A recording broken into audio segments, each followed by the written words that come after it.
saber. Can you talk me through how right away works? All right, so saber, the target area is from the waist up. In the para fencing, the frame and the wheelchair don't count. Only the lame jacket and mask and cuff count. Right of way means that if you have the attack, if you start first, you got the right to finish it unless your opponent does something to stop that attack. Either block it, which we call parry, make them miss, or somehow just get them to stop and freeze their attack, and then you can take it over. All right, this bout is looking good. Oh, we go to our first video replay of the bout. Now that I have those set up right, I have to. So basically, saber comes from the cavalry days. So that's why the target area is from the waist up. If you were fencing on horseback and you're hacking and slashing, if you get hit in the leg, you can still fight. If you get hit above the waist, you're in a lot of trouble. That's a good way to put it. So that's why there's no tip on the weapon, because you can hit with the tip, but you don't have to hit with the tip. The whole blade is electrified, so as soon as it makes contact with the lame material, the light goes off. With foil and epee, you got to press the tip on the end. Mm-hmm. So that's one of the reasons what makes saber faster. Since I fenced it, I'm a little biased, so I think it's more exciting.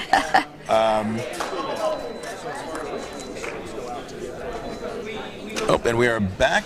We have and because we're going to do.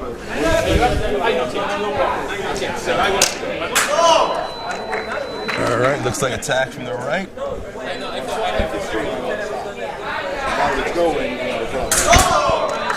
Another attack. What's going on? Right. Is the feed stopped? Are we frozen? Can you ask David real quick? All right, Max.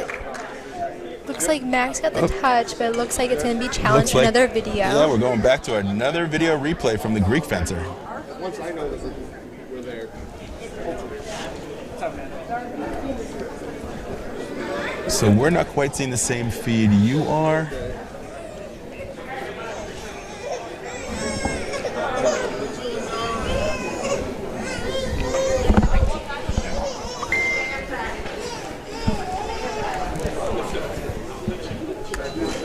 And the referee kept the touch for the left.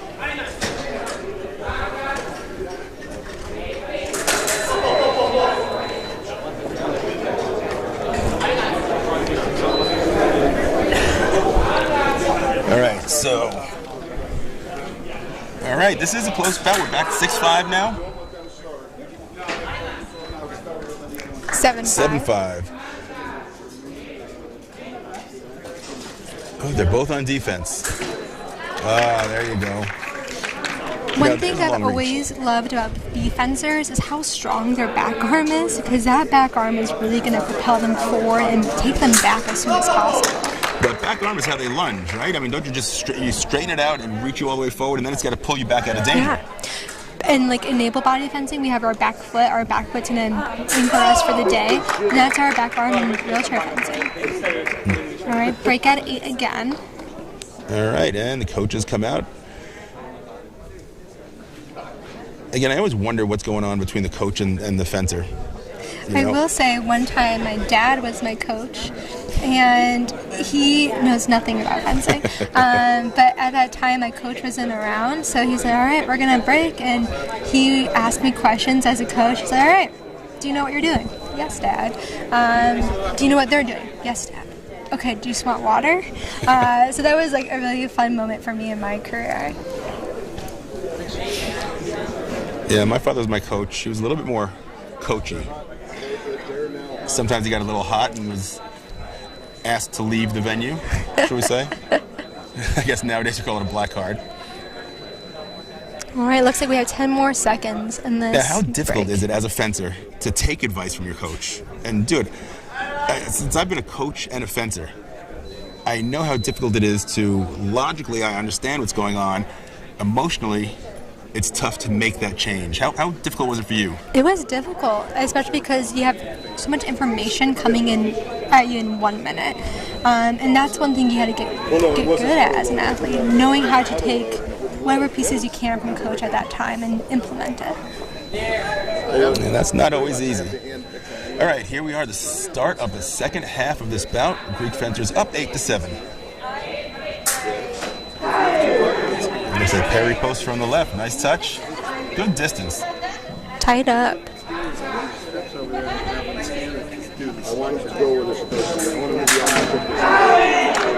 It's interesting how they both went on defense automatically on that touch. They both pulled backwards. And it's a game of chicken basically from there. Who's going to go first? But it looks to me like the Greek fencer has the advantage. It looks to be a lot taller and a lot longer reach. Reach and para-fencing is everything.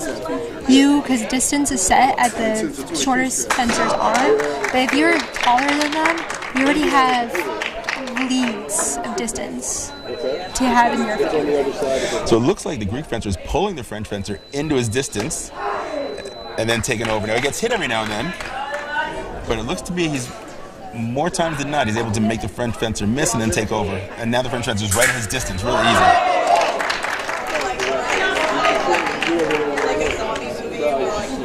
That was an interesting touch. The referee is actually going to video replay herself for her own frame of mind to get another look at that touch. And that was a tough one. It was either attack from the Greek fencer or parry post from the French fencer. Depended when the light went off. Before or after it hit the guard. I heard metal. Don't know if it was before or after. Oh, she awarded the touch of attack for the Greek fencer. So even though there was a parry in there, she's saying that he hit before the blades met, which makes it a mal parry.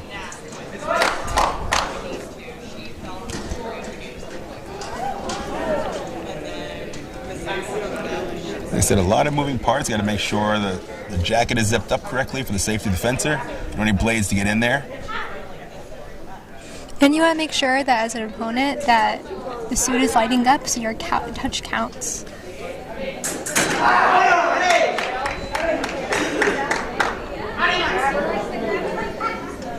Parry post for the French fencer, tied at 11. This is a great bout.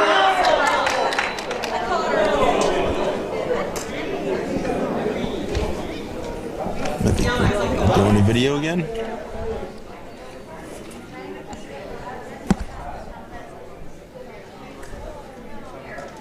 So the other question on that touch is whether the French fencer went straight or lifted up a little bit, opening up the target for the Greek fencer.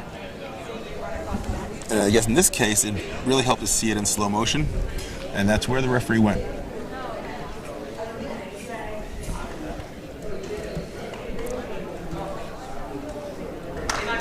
Okay, so yes, she said the Greek fencer missed the first attack, French fencer took over, attack left, 12-11.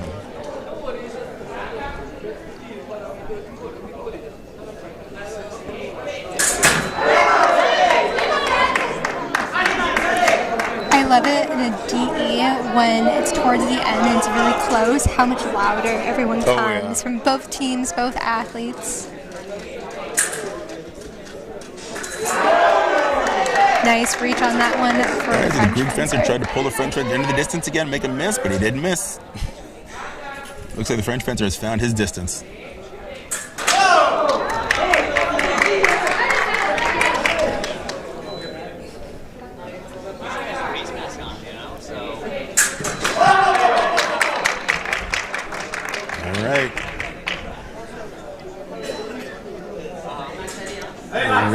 This is really getting to be a nice close bout.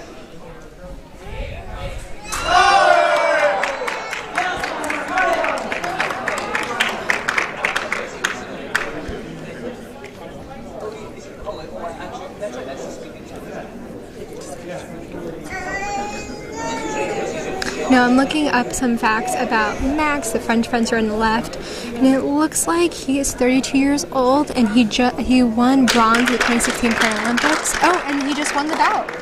And he will be fencing for gold very soon. Excellent bout. All right, and I think some women are ready to fence their semifinals.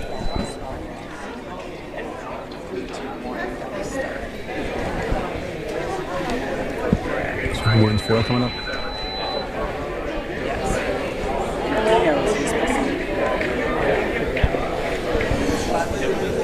So it looked like we're going to have the first semifinal of Category A Women's Foil in just a minute.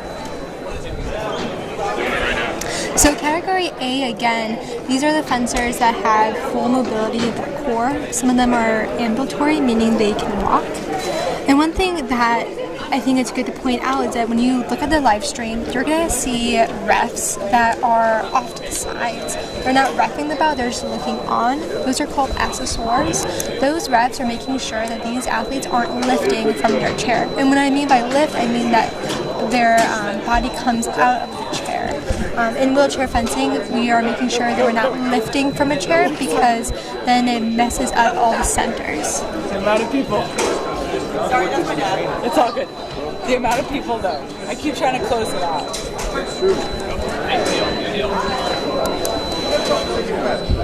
So we look like this bout is the first semifinal is going to be Triglia from Italy versus Mogos, also from Italy. It's an all-Italian semifinal first bout. Did you ever, Michael, have to fence one of your teammates in a semifinal or a final? Not internationally. All the time nationally. When I was competing, I was part of the New York Athletic Club, and we had a pretty big program at that time. So a lot of us would bump into each other in the finals, semifinals, quarterfinals. And it was always terrible coming out on the losing side of that bout.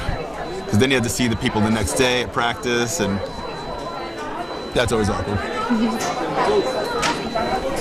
I always find it kind of, it's nice to see whenever you have two people from the same country competing in semifinals, the room kind of clears because no one's going to cheer for someone else because they're both from the same team, same country.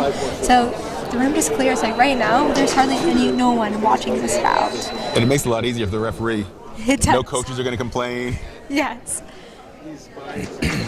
So it looks like a yellow card was awarded because I assume it's because of an equipment failure. So a yellow card means that it's just a warning before a red card is awarded. And if a red card is awarded, then the other opponent gets a point in their favor.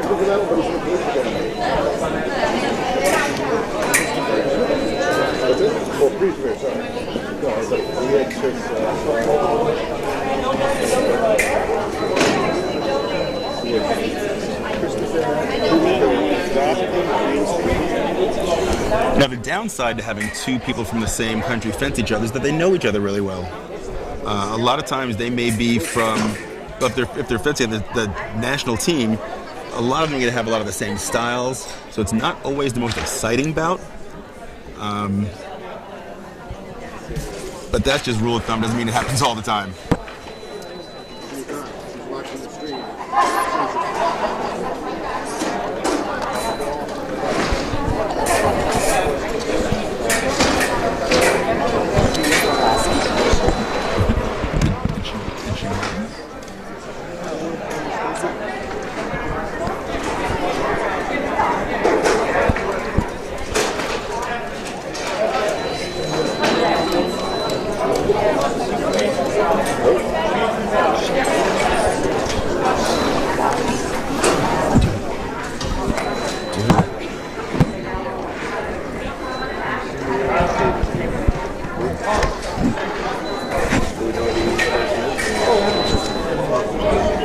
And you know, these pair of athletes too, they've won medals together in team events at the Paralympics. So they have lots of years of friendship together, so competing against each other must be very bittersweet.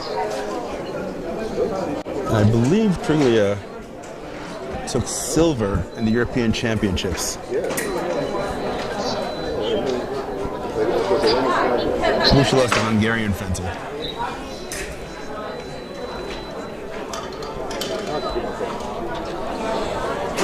And I wonder how many times these fencers have actually fenced each other. Probably millions and millions of times.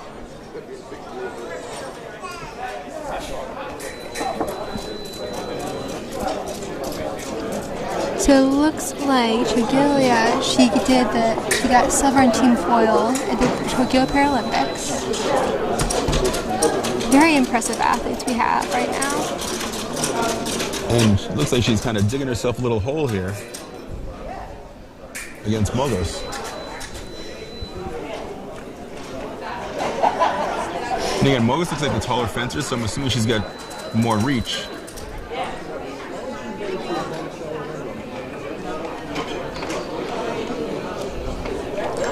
And looks like a video replay was called.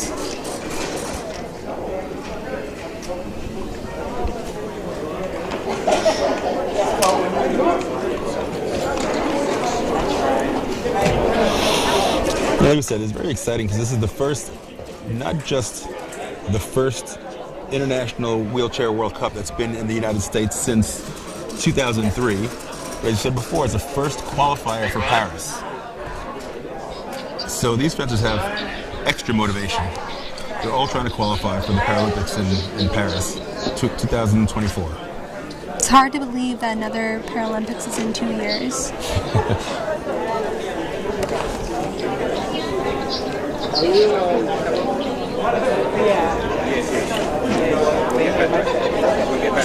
So it looks like Mogos isn't a stranger to the medal rounds herself. 2016 Summer Paralympics, she won a bronze medal in women's team foil. 2020, she won a silver medal in women's team foil. So these are two very experienced fencers. They are used to the spotlight. Now, when there are two fencers from the same country and they have a minute break, does a coach come up and do they each have their own coach come up and talk to them? Does a coach just sit back and I guess say we'll good see. luck? I guess we'll see.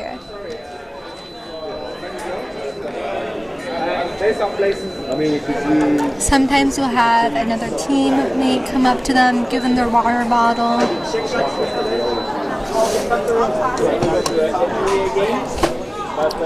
Does it look like an early start from the fencer on the left?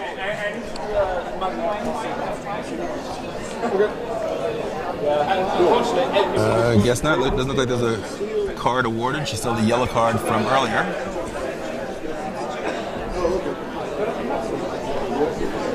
All right, I guess no coach is going to come up to them. This is where you're just reviewing what happened in the bout in your head and thinking about it, maybe rubbing out a sore muscle and just getting ready for the next half of the bout. Now that's got to be tough. I mean, did you ever fence a teammate in competition? I did, actually. And so if you didn't have a coach, what did you, it's you alone with your thoughts. Does that help? Does that hurt? No, it didn't. But it was just a time of knowing right now we're competitors, but after this bout we're still going to be friends. And that's always what I've treasured about being on the U.S. team, is that we just have a fond sense of friendship throughout. But now, that's not what you're thinking right now. Right now you're thinking, yeah, we're friends. How do I beat her? Beat her, yes. And since they train together, they know each other's weaknesses and strengths. And I think while it's a physical game right now, it's also a mental game for them. Just seeing how they can trick them. Fencing is a physical game of chess. So they're thinking strategically, at point 10, what can I do? All right. Looks like they're gearing up. They just tested their mace. All right, here we go for the second period. Oh. Right out of the gate. Touch from Mogos. Wow. Mogos is a very fast hand.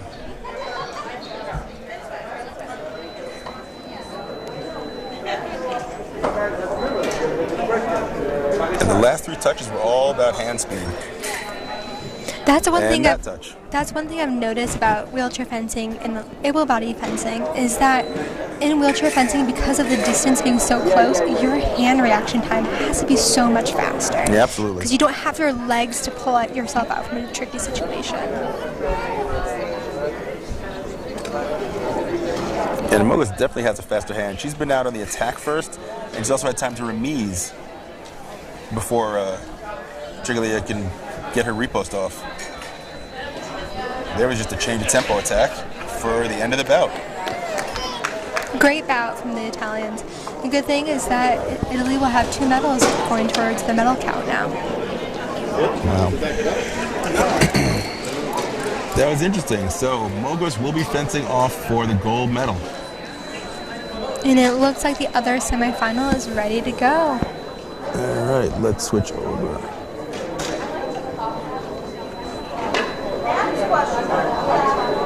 So right now we have a Hungarian fencer and a Hong Kong fencer fencing right now in their semifinals. And it looks like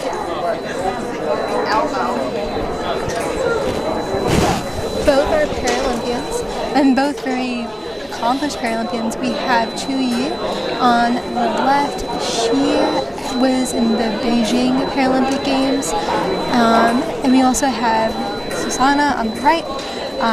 She has been multiple Paralympic Games for herself. So really a bout of the veterans. Both, again, accomplished fencers. I'm really excited to see how this one goes. So now, right now, they're trying to get the distance. How do you get the distance in wheelchair fencing?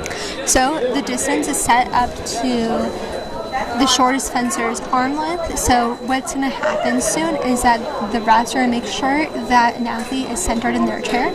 And that's why if you see a strip of paint down a fencer's back, that means that that's their center point and they have another strip of tape on their chair. So they're going to make sure those are lined up.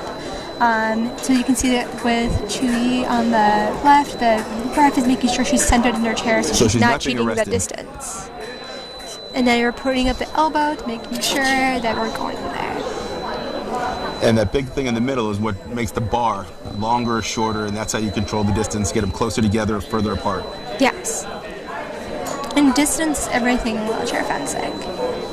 And sometimes a shorter fencer, they can also say, no, I want it to be to their length. The fencer with the shorter arm has the power of what to say about the distance. So they're checking their mast, making sure everything works. So the referee's got a lot of work to do before the bout even starts. They've got to make sure that the fencer is sitting in the center of their chair, that they're straight up and down, not twisted forward, not pulling back, not trying to cheat the distance a little bit. They've got to make it fair for everybody, and that's sometimes difficult to do. And this is a good example as well about how many different abilities can compete in wheelchair fencing. As we can see, both women are amputees. Again, A fencers are based on how well they use their core muscles. And you'd also see the fencer on the left is actually a lefty. So what they do is with the frame, they've got to take some extra time to turn the frame so that lefty can fence righty. The frames are built in so they can switch righty to righty or lefty to righty. And you see the two people sitting in the background are the assesseurs. They're there to make sure that the fencers don't rise up out of their seat. All right, so I'm just looking at some of our stats on these fencers. It looks like Susanna from Hungary, she has 5 silver medals in the Paralympics, 7 bronze. It looks like Chu Yi from Hong Kong, she's 7 gold, 3 silvers, and 1 bronze. This bout, again, going to be against 2 very accomplished women in the fencing field.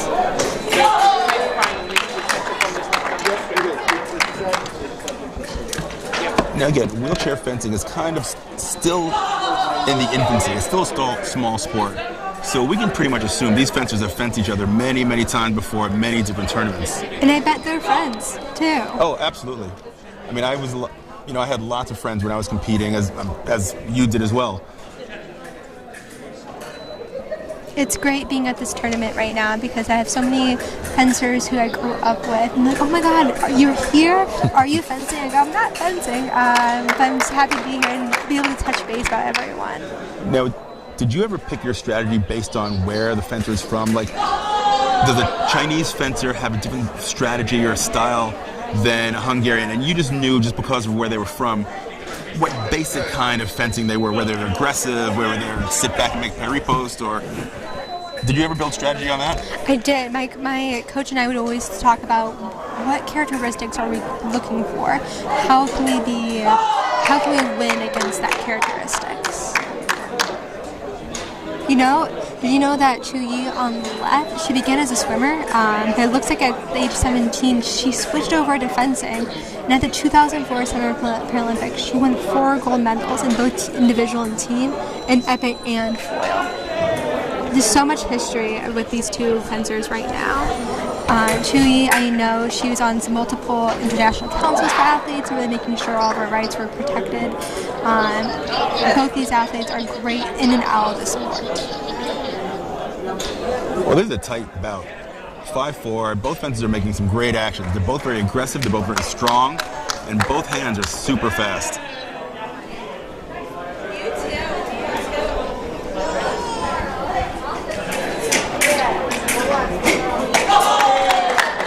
One thing that she on the left is doing, she's staying out so long, making sure her back arm is extended. That core strength is helping her right now, making sure she's leaning back and forth and staying there for longer periods of time than normal. And I notice Crown Jack is trying to come around at different angles. He's trying to flick on the back, he's trying to come underneath, and trying to get around Chunyi's defense. And look how far back she's pulled. That's hard to hit.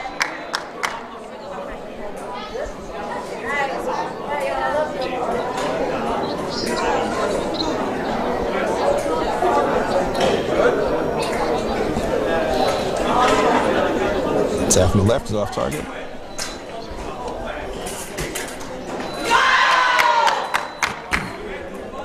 Michael, do you feel like that as much as a athlete celebrates, do you think that can sway the refs, like how the refs are going to call it out? Their strength? Or no, celebrating. You know, I've had this conversation with other coaches before, and I've seen fencers who spend so much energy yelling and screaming and celebrating. You know, if you're going to fence all the way, a whole day of fencing, all the way to the gold medal bout, that's a lot of energy to exert. And I've seen people, able-bodied as well as wheelchair fencers, really go out of their way to scream and spend tons of energy. I would tell my fencers, you know, a quick, yell, scream, that's great, but save yourself. You know, I want you to win the tournament, not the yelling match.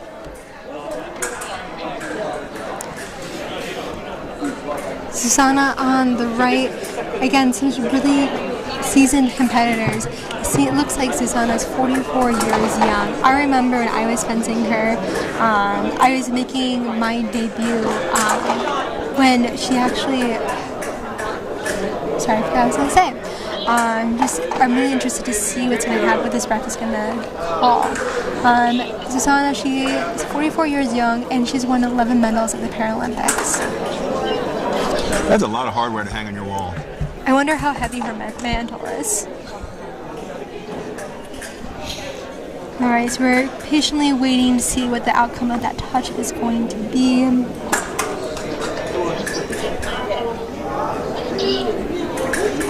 I will say, I think lefty fencers have an advantage because not a lot of people have lefties to train with. So when you're with them, it's just very interesting.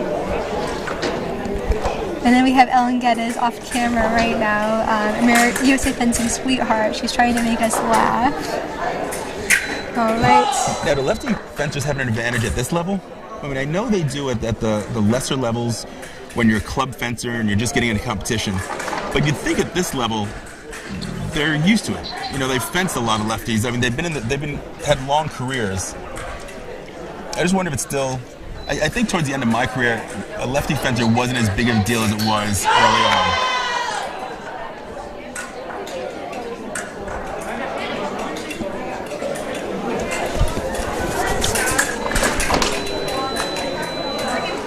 So foil is the only weapon that actually has off targets. If you get hit in the arm or the leg or the mask, a white light goes on, which means no touch. Epee and saber, there's no white light. If a light goes on, there's generally going to be a touch awarded. One thing that I always loved about wheelchair fencing is how fast it is. So a DE at a first round is going to be 3 minutes long, and we are at 2:37. Only very minimal time has actually happened in the bout off the clock. In able-bodied fencing, some athletes will run out the time, run out the clock.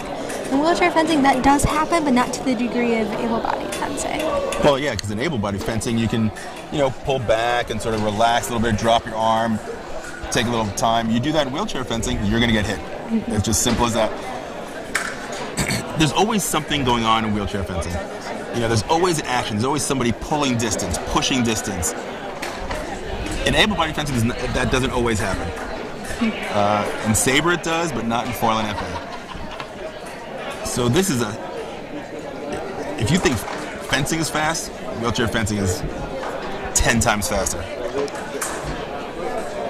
That's the beauty of the game, though. And they have to be extremely accurate. Oh yes, if you work yourself up for a huge lunge and you miss, that is just devastating. All right, we're ready for the next half. One thing I always loved about the sport of fencing, how it really is based in respect. You saw at the beginning of the second half how each athlete saluted the ref in front of them and the refs off to the side of them. Again, that salute is just a big sign of respect, and it goes back to how the sport is based in respect, how it's born out of respect. It's also just interesting to see what changes they make. No, this is the first fight. You know, are they going to be more aggressive, less aggressive?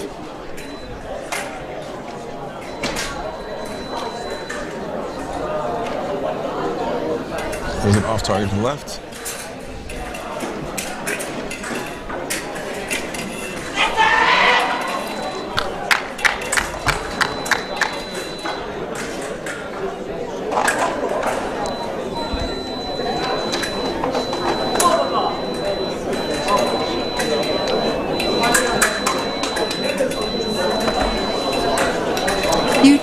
Again, she's been in the sport for so many years, to the point that she's wanting to progress the sport of fencing. So in 2013, she co-founded with her friends the Fencing Sport Academy for young children and teenagers. One cool fact it says that she did not expect all of her students to become professional athletes, but instead hoped they would learn how to fail. Michael, speaking of failure, how much does failure help a fencer develop? Well, there's no failure. There's winning and learning. That's it.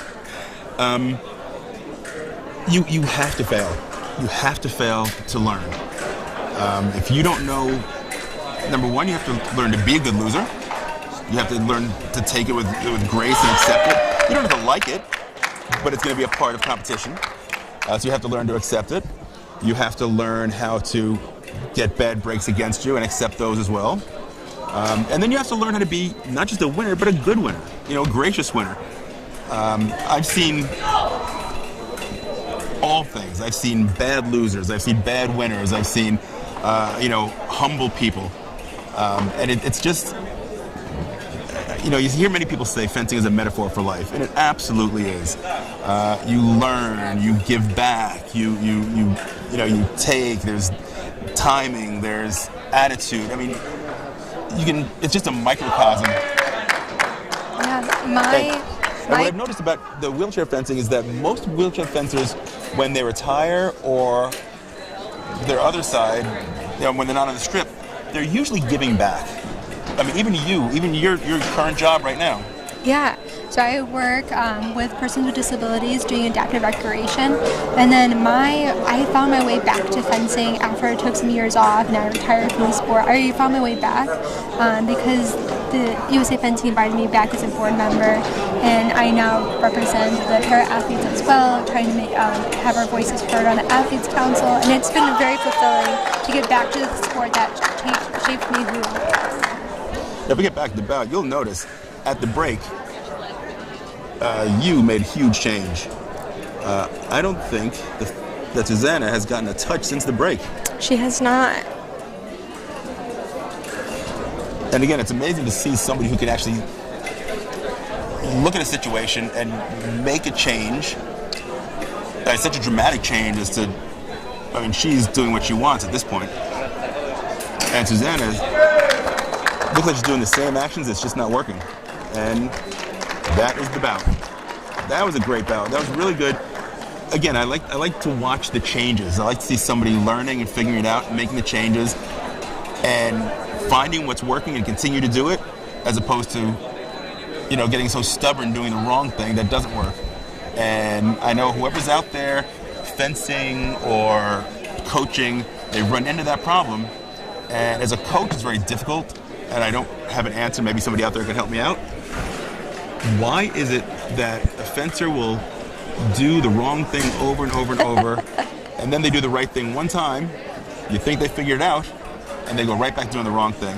Now, I'm guilty of that also. I've done that in my career. I've done the wrong thing repeatedly, and I just try to do it faster, stronger, harder, and better, and I don't quite have an answer to how to fix that. How about you? I don't have an answer. I think every coach shares your dismay right now with just that comment. If there's anybody out there who's got a pill to fix that, please let me know. Email me, text me.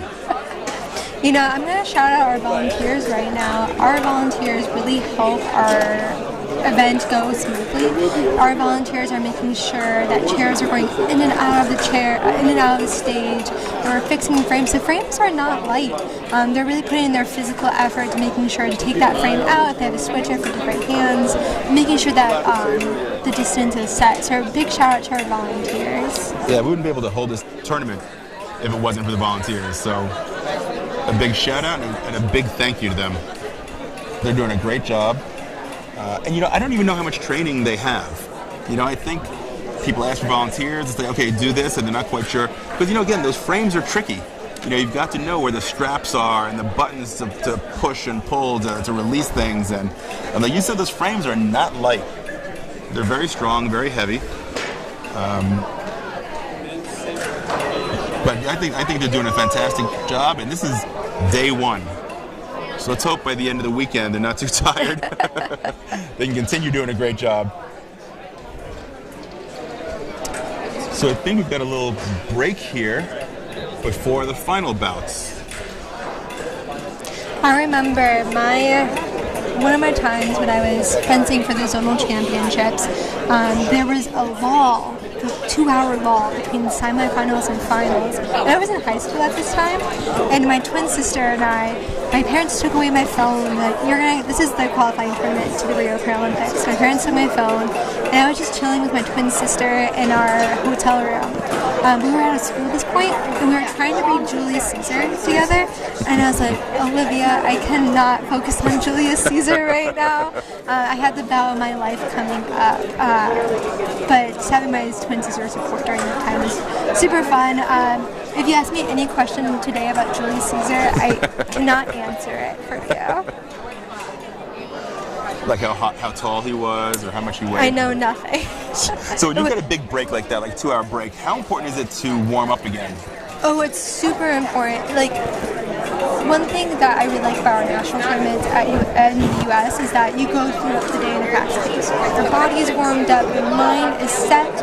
And when there's a long lull between semifinal and final, your body loses heat, your flexibility is kind of gone, and you escape from the world of intensity of fencing at that point, and kind of messes up your game in your head because you take it out from a very high stress area to low stress, and this, I don't know, I've never been a fan of the long wall between semifinals and finals. Yeah, and I'm with you. When we had a big break between bouts, I remember one time I went in the corner and I kind of fell asleep, and I woke up just before the final bout. Didn't have time to really warm up.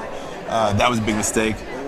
But yeah, you know, you have a full long day of fencing, pools, DEs, and you know the intensity is very high. I mean, you're fencing some of the top fencers in the country and the world, and then you stop, you know, and then you got to fence your final bout. It's really, really difficult to cool down, you know, physically, emotionally, and then try to hype back up again. That was one of the biggest hurdles I had to overcome. Yeah, definitely. And one thing that's really important to note as well at wheelchair World Cups, multiple weapons are happening at one time. Most able-bodied World Cups are just the foil World Cup.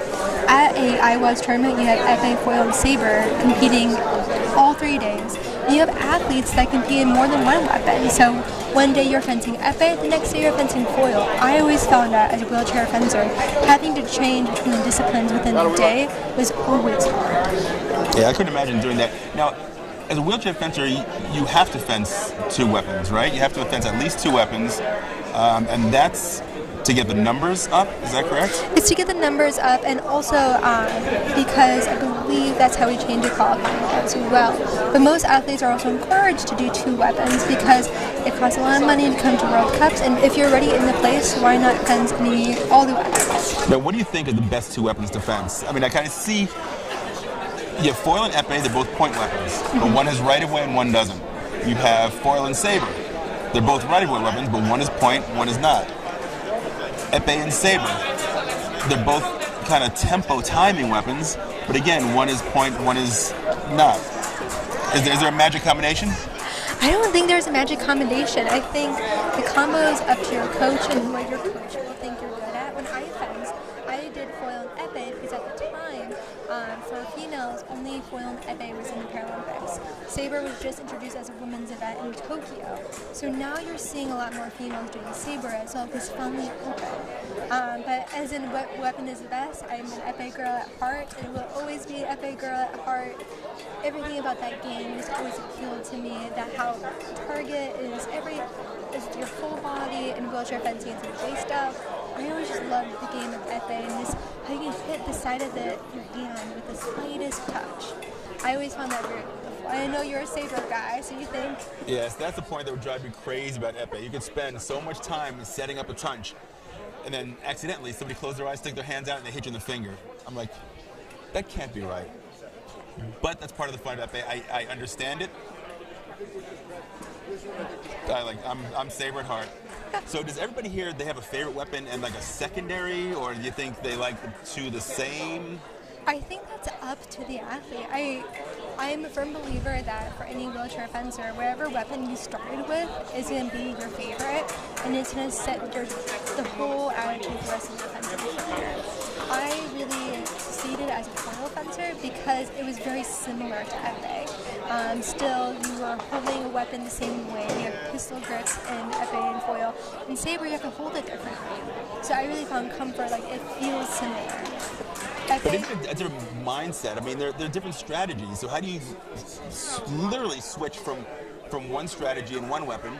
Like if you're going to do epee and foil, how do you switch from, all right, I'm just going to hit that person first, no right away, just got to hit them first, to, okay, now I have foil, now I've got to have the right away first and then hit. I mean, that's got to be a really difficult mind switch. It is a very difficult mind switch, but that happens, you prep for that mind switch when you are training. You watch video with your coach, and that's also plays a part of coach. Coach is going to help you throughout the day. And coach is, when you're training, coach may have you do epee in the morning or foil in the afternoon. It's helping train that mind. Your mind is a muscle, and you got to train it. Yeah, I remember when I was coaching my wheelchair fencers, we'd pick one day. All right, today you're either going to do foil, today you're going to do sabre, today you're going to do epee. You're not going to do multiple in one day because it's just too much mentally to figure out. Sometimes they'd go week by week, So yeah, that's something that able-bodied fencers rarely have to work with. Sometimes you'll see able-bodied fencers, one does epee, they'll do epee and foil, or they'll do foil and then they retire from foil and say, okay, I'm going to do epee for fun, and then they win. Yeah.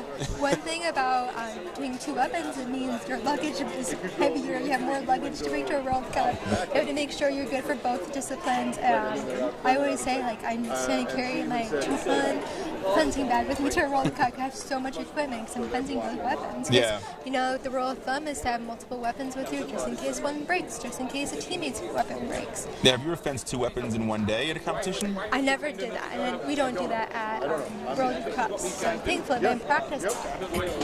But they try not to schedule it. Like you wouldn't do a foil one day in the morning and a epee in the afternoon. No, thankfully.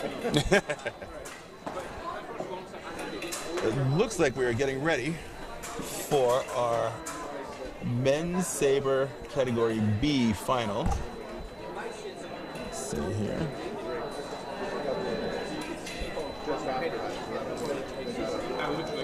Yes, sir. So we've got Maxime Ballet from France on the left, and we've got Adrien Castro.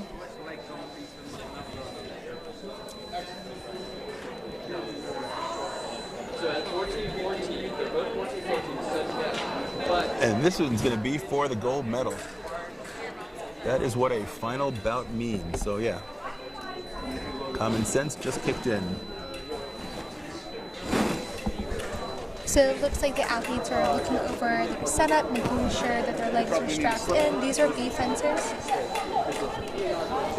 Again, like I said, there's a lot of moving parts. They're making sure everybody gets strapped in, buckled in, everything's hooked up. Now they're going to do the distance that we talked about. So it looks like they have that 3-prong twisty worm screw thing there. That's the technical term, yes. 3 prongs.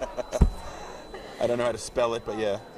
And so the distance in saber is very, very close. It's going to go to the inside of. Well, they just changed that. It used to be they'd make it to the outside. So now, what do you say? What do you mean when you say they go from the inside to the outside? So when I mean inside, it means it's just hitting the top of your elbow.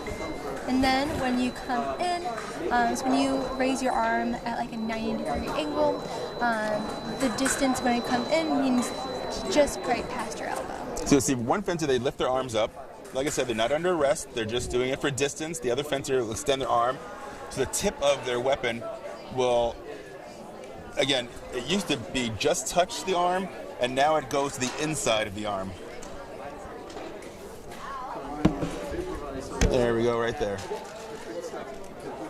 Now, like I said, this is one of the most important parts, because this is where, if you were a win-at-all-cost type of person, you could sort of cheat the distance a little bit. You can sort of scooch back or lean over, and try to get yourself closer than you really should be. So this is really where the referees have to pay attention. They should be paying attention the whole time, but let's say the pre-game right here, the pre-game game.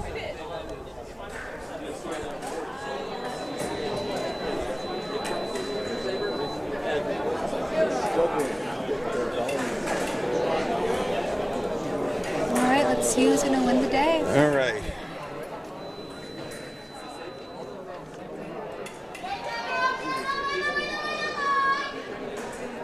And right now there is a huge crowd gathering to watch these two fencers.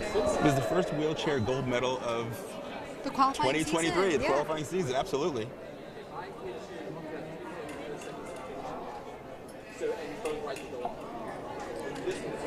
And again, this category B. Category B isn't as fast as category A due to the upper body strength. Is that correct? Yes, and no, only to the slightest degree, because these B fencers, they know how to defense. They got that muscle in their back arm to propel themselves forward and backwards. So it's really up to the athlete how slow or fast they want to be. Tempo is everything in sport of fencing. A nice pair of reposts from Castro on the right.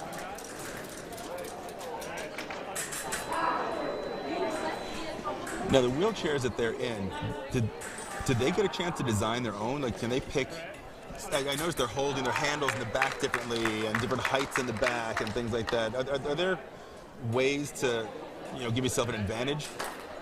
Not necessarily, because a chair has to go through a equipment check, but a chair does have to follow some rules, like height-wise, how high the bar is, how high your wheels are. But a fencer will customize a chair to the point of like how their back arm is. Some fencers, they wrap their back bar with a lot of tape. I used a glove. That was a personal preference. Some fencers will use a lap strap. Some fencers will use a foot strap. So there are some standards a fencer has to follow, but other customizations like that back bar is going to be up to the fencer. And the cushion has to be a certain height. Yes, the cushion has to be a certain height, and it has to be a certain how it holds weight as well. It can't be super mushy. Kind of has to be firm. Because again, that height also of a chair, if a fencer is sitting on a kind of soft pad, it's going to bring the height lower of that fencer, and they're not on the same level then. So sport is really built, the equipment is really built to even the playing field. I mean, That's really what it's for. So that they all use basically the same type of equipment, or they at least follow the same rules. So it's the fencer's, fencing ability can really make or break the bout. And that's what it's all about. And making it fair, like you said, that's one thing I've always loved about the Paralympics, is that each sport has different classifiers and different classes of the athletes. And just to make it fair, you're not going to have an A fencer, you're not going to have an ambulatory athlete fencing a quadriplegic. That's not fair. So we're going to separate those athletes into different categories. So you are fair and you're fencing someone that has the same ability as you. Looks like we got our first video challenge of this bout. Now, as a fencer, Michael, or as a coach, would you call video for an athlete, or try to have an athlete call video so they just have time to clear their head? Is that some strategy that goes into it? Absolutely. You do what you can within the rules. Within the rules and within, fair play. But if I see, as a coach, especially a strip coach, you've got to be aware of where your fencer's mind is. You can look in their eyes, you can see if they're confused or if they're amped up, if they're, too wired. So sometimes we'll call a video just to get the focus of your fencer on you, so you guys can have a little communication and calm your fencer down a little bit. I always envied able-bodied athletes during finals, how they could stop and tie their shoe. You can't do that necessarily in wheelchair fencing. Well, I've seen them readjust their straps and, hey, can you buckle me back in? Oh, my wheel is coming off. Or the wheelchair fencers definitely have their own strategies as well. Up, and our second video today of the bout. The black one. Where? So one thing about wheelchair fencing that is very similar to able-bodied fencing is that it's still reffed in French. The whole game is still in French. So I actually had to learn French as well when I was a fencer, just to learn what the ref is saying, and so I can understand what they were saying and how I could adjust what I was doing with the strip. Yeah, I did the same thing. I had to figure out how I can argue in French. That was my whole... That's the most important thing, how to argue in French. All right, we're at the 8th break. Castro from Poland is leading 8-5. Now what I'm noticing is that since they're not as able to move with their upper body as much as the A-level fencers, their hands are incredibly fast. What they lack in upper body strength, they make up for hand speed.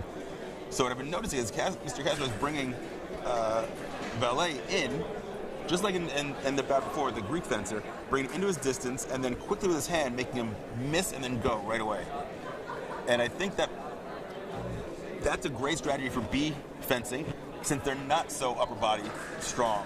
If I bring you into my distance, you have a hard time getting back. It's real easy to just get a fast hand and smack you in the head. Especially in saber, you can smack someone in saber. You can do it in foil, but it won't count. It's just for satisfaction. All right, wow, a minute really goes by fast. And again, that's what I love about saber. Saber itself goes by fast. There's not as much back and forth as it is the other weapons, in both able-bodied and wheelchair. Yeah.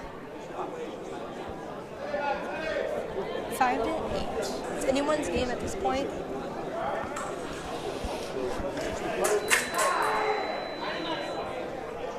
So right here is where we can see who had the better conversation with their coach at the break.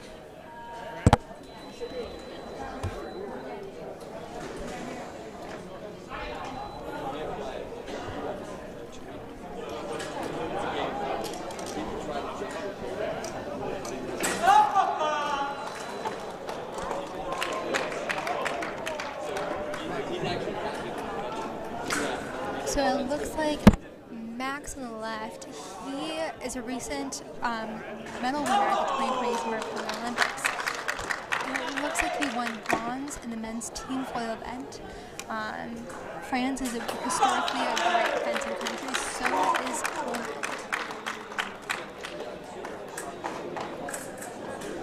Now Castro won the Warsaw World Cup last year. And he really chalks that up to being at home, having the home field advantage. He said it really likes the pressure and the thrill of being at home and fencing on home turf. A home turf, yes. And I talked to the USA athletes today, and they were saying how awesome it feels to be on home turf. Some of them, this is their world debut, and just have that support of their family here, and also just having a home crowd makes a difference. I really hope that the people who are watching us online can support the wheelchair fencers here. I mean, type in and text and show support for USA Fencing. The wheelchair fencers, they're doing a great job. They're super excited to be here, and we're super excited to have them here. I believe the U.S. reclassed 7 new athletes into the international circuit. So when an athlete goes into classification, that means we're going to take in their ability and see if they're an A, B, or C fencer. And that means they can fence internationally and get those international points and hopefully qualify for the 2020 Olympics in Paris. All right, 8-10, Castro.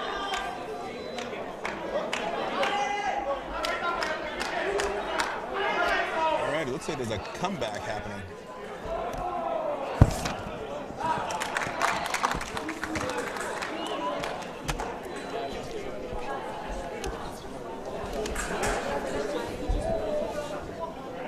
As the bout has gone closer to the end, the bigger the crowd is.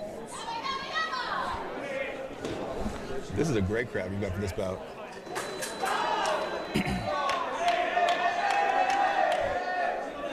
And we're going back to video replay. So Mr. Castro from Poland feels he parried the leg. So how do you classify somebody? Is there an organization that classifies you? Is there... So IWAS, the International Wheelchair Amputee Sport Federation, they will take you into like a back room and they'll have you to perform different exercises to see who you are.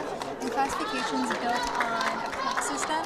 So if you, for an amputee, that may be 2 points or 1 point. And at the end of your classification, how many points you have determines if you're in therapy. Oh, okay.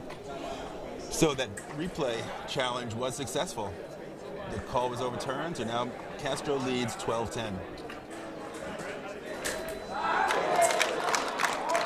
Make that 13-10. 2 more touches and he can add a U.S. gold medal to his Warsaw gold medal of last year.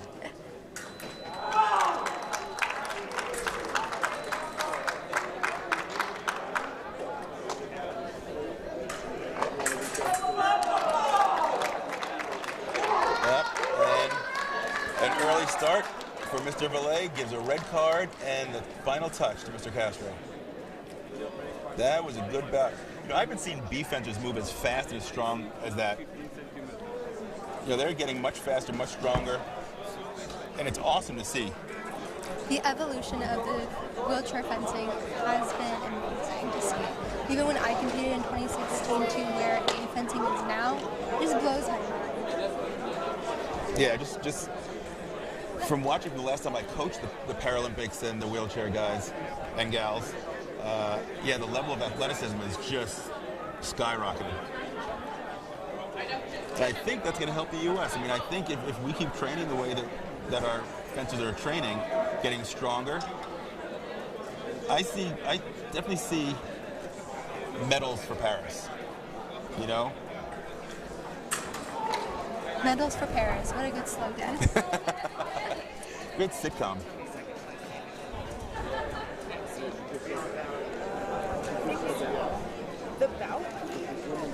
Michael, when you were coaching or when you were competing, what was your go-to snack when you were fencing at a competition? Bagels. Why bagels? I don't know. Bagels are just a great food. They're shiny and smooth and chewy. And, you know, got some carbs, too. Got some carbs. Easy. Yeah, I don't know. For some reason, I like bagels, and I always had a bagel in my bag somewhere. Unfortunately, 20 years later, it shows up on my belly, but... I remember when I was a fencer, I made my parents always take me to get pasta before our tournament, so I could carb load. That was my excuse to carb load. I just really wanted pasta, to be honest. Yeah, I know. We used to do that a lot also on pasta night before. The problem is fencing isn't a marathon. You don't burn those kind of carbs. So it may not have been the smartest thing for me to do, but... It was good for the heart. Exactly. It's amazing what you talk yourself into. So we are getting ready for our gold medal bout in category A, women's foil.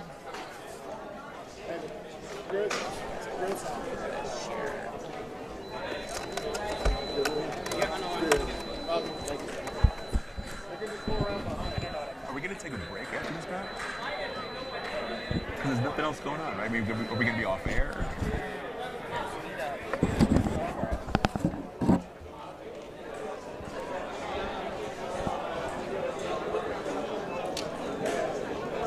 No, I remember Alice from a long time. She's been doing this for a long time. She was on top when I was coaching, and the fact that she's still here, you know, just means how tough a competitor she is, how strong of an athlete she is, and staying at this level for as long as she's been is really a testament to her strength.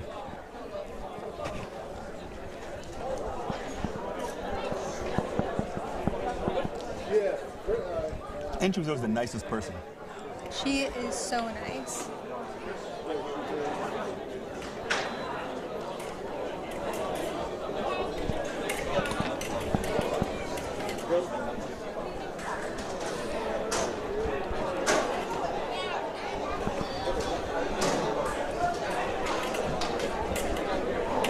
So, Michael, you were saying you were a coach at Paralympics. What games did you go to as a coach?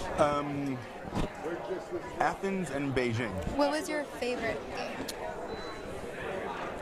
game? I guess I should say Athens because we turned that into our honeymoon.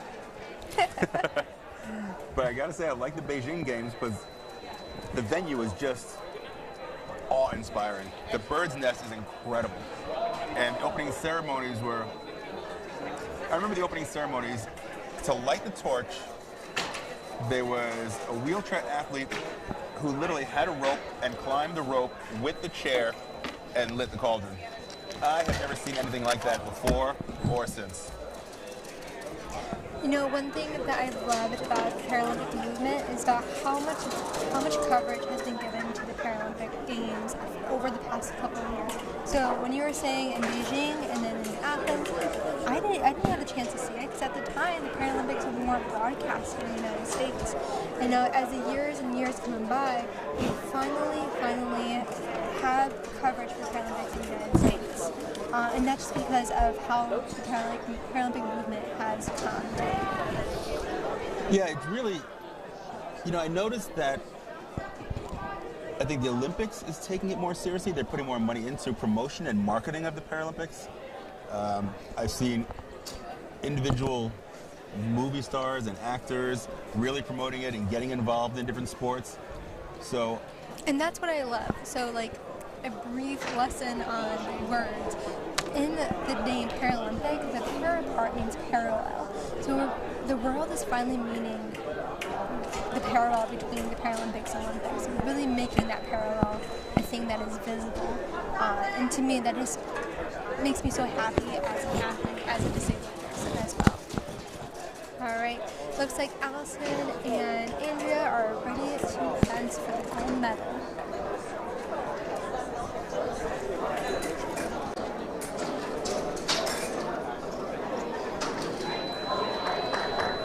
And you can see from this bout and last bout we just covered, there are certain nuances when it comes to women fencing and men fencing. Why do you think that is? well, I was noticing the patience. The patience these fencers have. You know, now I don't know if it's just the weapon being foil versus saber or men versus women, but I'm noticing that they're way more patient. They're making an opening, waiting to make sure that it's still there, and then hitting. They're not just attacking and trying to brute force their way through it. My coach always said, style, grace, and lovely face. That's what the whole sport of fencing is.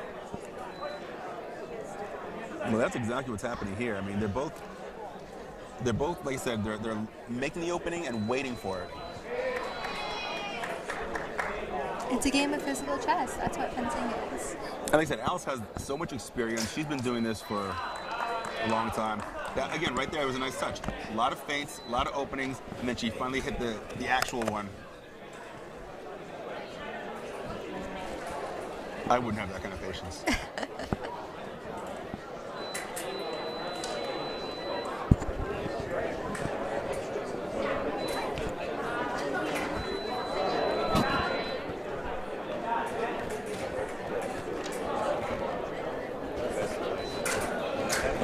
Again, that's also not to say that they're not physical and strong and fast, because if you see some of these touches, especially the ends of the touches, they are all those things. Exactly.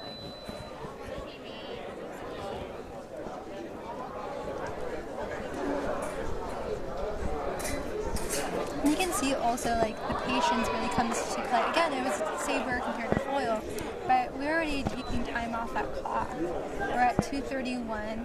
Again, when a woman defends saber, time will be a thing, but it'll be more time wasted on the clock, just because women tend to be more patient when they are fencing. Well, in foil and epee, time is part of the game. In saber, it's not. I've never seen a saber bout go to full time. We actually don't even keep time in saber.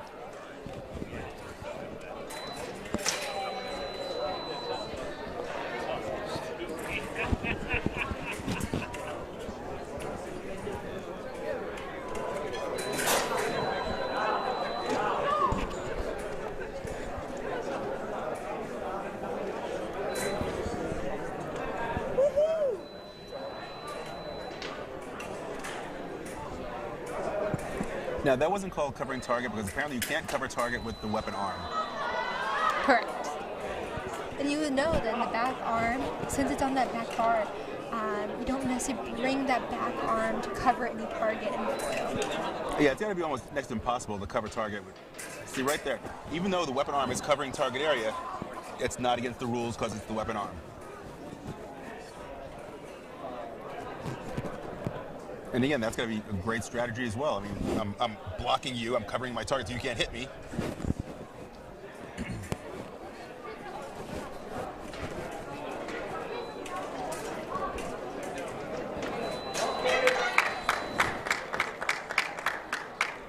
Again, patience. Alice waited for the Italian fencer to make a couple of actions. She made an attack and 2 remises. Alice had the patience to sit back and then go when she was done.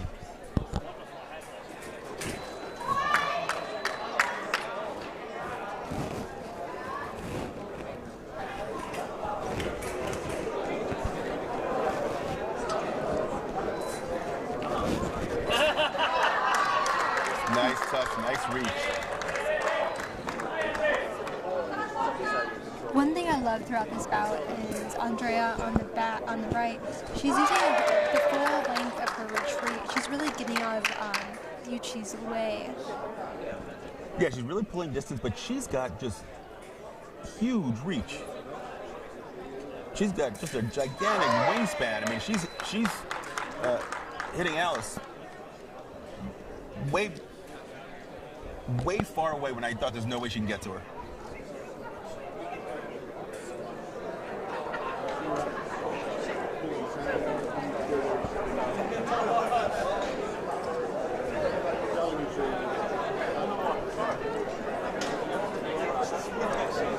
So we've got the first video replay of this bout. Andrea was awarded that touch. And it's pair repos for Mogos.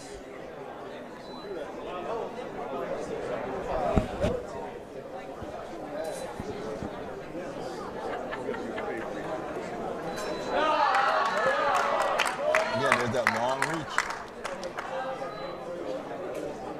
And I think Alice is getting fooled with the distance also. I don't think she believes Mogos can hit her from that far away.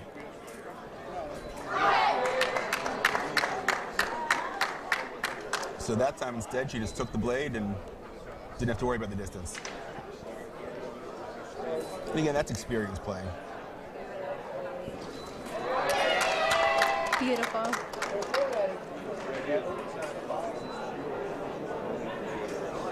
Another break at 8. So we're at the minute break.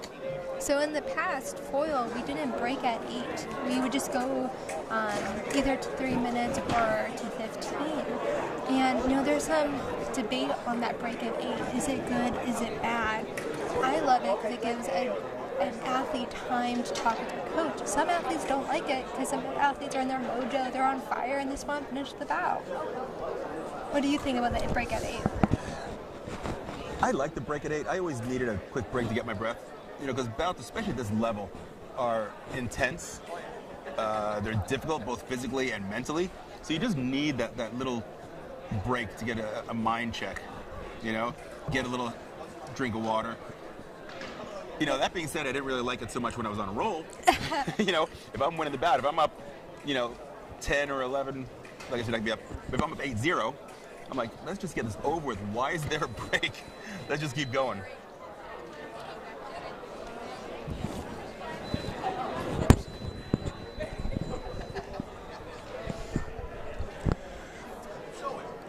Eight to 6 going into the last part of the bout. It's anyone's game again. 2 points in fencing, that's not safety enough for you. That could be erased easily. The repost from Mogos off target. There's that long reach again. Alice thought she was at a distance. Not quite.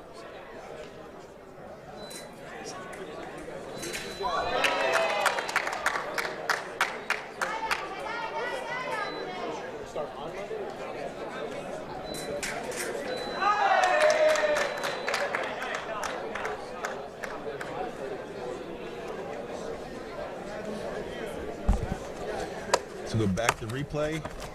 As a coach, would you prefer an athlete to do replay in the beginning of the bout or towards the end of the bout? I'd always pick towards the end of the bout. The beginning of the bout, the referee hasn't quite gotten into his rhythm yet. You don't know what the referee is calling yet. You don't know quite what's going on. And at the end of the bout is when you're going to need it more. You know, you don't really need it at 2-1. You need it at 13-13, 14-14. So if you waste them early, they're gone. But they have to be strategically done. Part of replay also is that you have to realize that there's no sound on the replay. So you've got to look at it and say, okay, is the referee going to be able to see the parry or see the hit? Because they're not going to be able to hear it. Part of actual able-bodied or wheelchair fencing is the referee, you know, we're here live, we can hear the blades back and forth. We can hear when someone makes a parry. You can't hear it on replay, so it makes it real difficult. So you have to judge as a fencer or as a coach if the ref needs to hear. Does that make sense? It does. Okay. It does, yes. My coach always told me in foil, make sure you hear the clink before you go forward.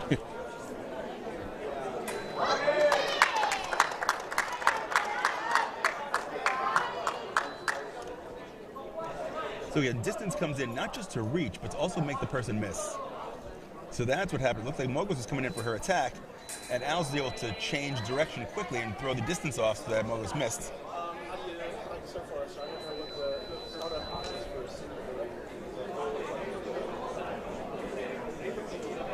You know, it's on the athlete as well to make sure that their points are registering. So you just saw Angie on the right. She just tried to test Allison's LeMay. It wasn't working. A referee is not necessarily going to call that unless they definitely see it.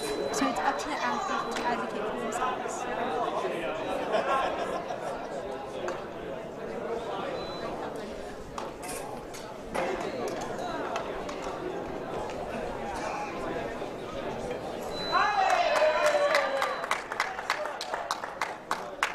The ref is going back to the camera. Yeah, I was about to say the ref has to decide if Alice was actually making an attack or she was holding back and the attack came from the right.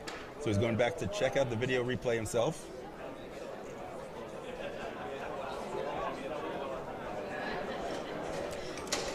Coming back to this World Cup, I'm just reminded how much I love the sport of wheelchair fencing.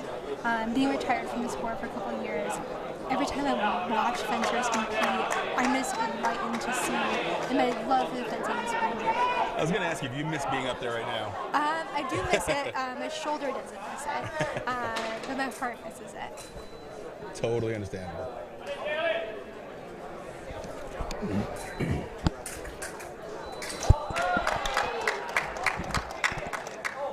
I think one thing I miss the most is just that anticipation, the tension, the ability to win, also just the camaraderie we have among all the athletes. Because one thing I always love about working with other persons with disabilities is that we all understand how our daily lives work, how it's not the same as able-bodied athletes. We all have different things in life that we do differently. And also I've learned a lot of things from my competitors about how to do things differently in my life to make it easier.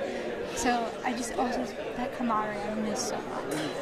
Yeah, and I understand that. I miss that from competing as well and coaching. I miss traveling with the team. I miss that group atmosphere, the support that we has for each other. Both able-bodied and wheelchair.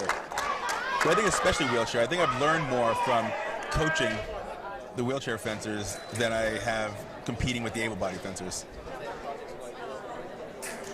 Oh, the touch before 15 is always There we go. beautiful. Congratulations to Hong Kong. Alice's fast hand ended that bout. That was good. She's, you know, even after all these years, she's still extremely fast, extremely smart, extremely talented. That was a great bout. And I think that's probably the great first half of our day here, semifinals and finals. Yeah, it looks like later today we have women's B foil, and then we also have men's A saber. Yeah, those are going to be two exciting events. And those are starting, the pools are going to start in 4 minutes. I think an hour and 4 minutes. Or am I still on?